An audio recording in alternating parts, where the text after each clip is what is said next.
முடியல, விபச்சாரம் செய்யாம இருக்க முடியல, அப்புறம் நல்லா குடிக்கிறது, அதான் கூத்தாட்டம் சொல்லுவாங்கல்ல, நல்லா குடிக்கிறது, வேசியத்தனம் பண்றது அவங்களால மறுக்கவே முடியல. அல்லேலூயா. அது பழைய ஏற்பாட்டுல சபை உருவாக்கப்பட முடியாம போனதுக்கு காரணம் இந்த 3 விஷயங்கள். அப்போ அந்த நாட்களில மோசே மூலமா 10 கமாண்ட்மெண்ட்ஸ் கொடுக்கப்பட்டாலும் அவங்களோட ஆவிக்குள்ளாத மாற்றங்களை உருவாக்க முடியல. ஹல்லேலூயா, ஹல்லேலூயா.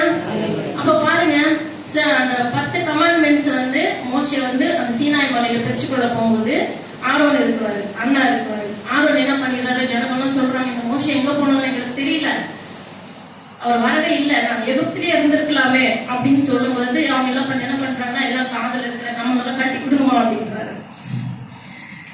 கட்டி கொடுக்குவாங்க, நீங்க நல்லா படிச்சு பாருங்க. கட்டி கொடுக்கும்போது என்ன பண்றாங்க, ஒரு சின்ன மாட்டோட குட்டி மாதிரி செஞ்சு விக்கிரகத்தை செஞ்சு என்ன பண்றாங்க, அதுக்கு வணங்குறாங்க. ஹல்லேலூயா. அப்ப பாருங்க, அந்த நாட்களில மோசே கொஞ்ச நேரம் மிஸ் ஆனதுனால என்னாச்சு, இங்கிலீஷ்ல நல்லா இருக்கும், Aaron is a naked leader. அதாவது ஆரோன் நிர்வாணத்துக்குள்ள சபையை கொண்டு போயிட்டாரு. ஹல்லேலூயா. அப்போ சபைக்குள்ள எத்தனை கலகங்கள் வரும் பாருங்க. ஆவிக்குரியான சபையை நம்ம உருவாக்கப்பட முடியாதபடிக்கு சாத்தானு எந்த அளவுக்கு நம்மள டெம்ப்டேஷன் கொண்டு வருவார். அப்போ ஒரு லீடர், சபையை நடத்துற ஒரு போதகர், ஆரோன் என்ன பண்றாரு, அசிஸ்டன்ட் பாஸ்டர். அந்த அசிஸ்டன்ட் பாஸ்டர் அந்த விசுவாசிங்க கேட்கிற அவங்களோட டெம்ப்டேஷன்ஸுக்கு தாக்கு பண்ணப்பட்டு என்ன பண்ணிடுறாரு, சரி போங்க, இஷ்டப்படி நீங்க நடந்துக்குங்க. இப்ப எல்லாம் பார்த்தோம்னா நிறைய பாஸ்டர்ஸ் அப்படிதான் இருக்கிறாங்க.